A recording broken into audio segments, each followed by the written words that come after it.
serait pas passé comme ça, mais ça veut pas dire que ça se serait passé mieux non plus. Bah si, bien sûr. Bah, pourquoi t'affirmes ça, mec? Bah, De quel droit? Enfin, comment tu peux... c'est- Non, mais de toute façon, vas-y. Si t'es venu là avec ta caméra pour poser des questions de merde... Mais je suis venu là pour faire un portrait de toi, c'est tout. Après, si on essaye de construire... Tu m'emmerdes, tu vois, un portrait de moi... Je t'emmerde pas, j'essaye de voir quels sont tes problèmes. Mais, putain, reviens, mec.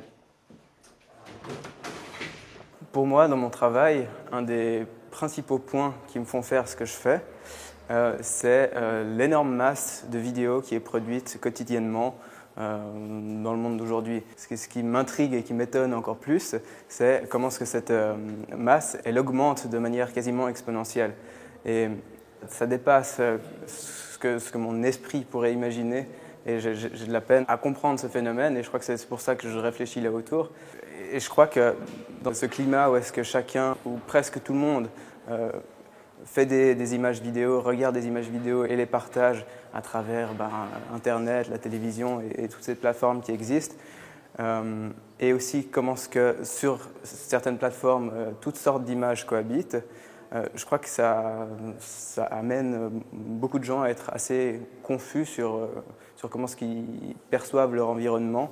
Et voilà, moi je suis aussi confus pas mal avec ça. Moi j'entends souvent que la virtualité ce serait le contraire de la réalité. Je ne suis pas d'accord avec ça parce que je pense que du moment qu'on passe beaucoup de temps dans le monde virtuel, eh ben, ce monde virtuel il devient notre réalité et devient la réalité pour tous ceux qui partagent ce temps dans le monde virtuel. Je crois qu'au niveau du temps, le monde virtuel il a cette particularité que la temporalité peut être complètement modifiée et les choses peuvent se répéter, on peut revenir en arrière, on peut analyser une action sous différents points et je crois que c'est en ça vraiment que le monde virtuel il a quelque chose de spécifique. Ce qui m'intéresse en premier avec les nouvelles technologies médiatiques, c'est de les explorer sous leurs aspects sociologiques et psychologiques.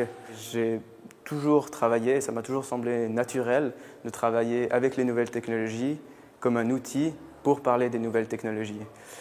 Et non, je me sens vraiment pas comme un esclave des nouvelles technologies parce que c'est un choix que je fais de travailler avec et de vivre dedans. Je n'ai vraiment pas envie d'avoir un discours moralisateur pour une nouvelle technologie, d'avoir une position qui est ultra critique parce que bien sûr il y a plein de choses que j'apprécie dans les nouvelles technologies. Ce que je cherche à faire dans mon travail, c'est de poser des questions autour de ces nouvelles technologies et puis de parler de sa complexité en fait. Ce qui m'impressionne beaucoup, c'est comment tout ça évolue très très rapidement. Par exemple, récemment, j'ai été vraiment très impressionné. J'ai travaillé pendant quelques semaines avec des enfants de 8 ans dans une école et c'est vraiment eux qui ont pu m'apprendre beaucoup de choses sur les nouvelles technologies.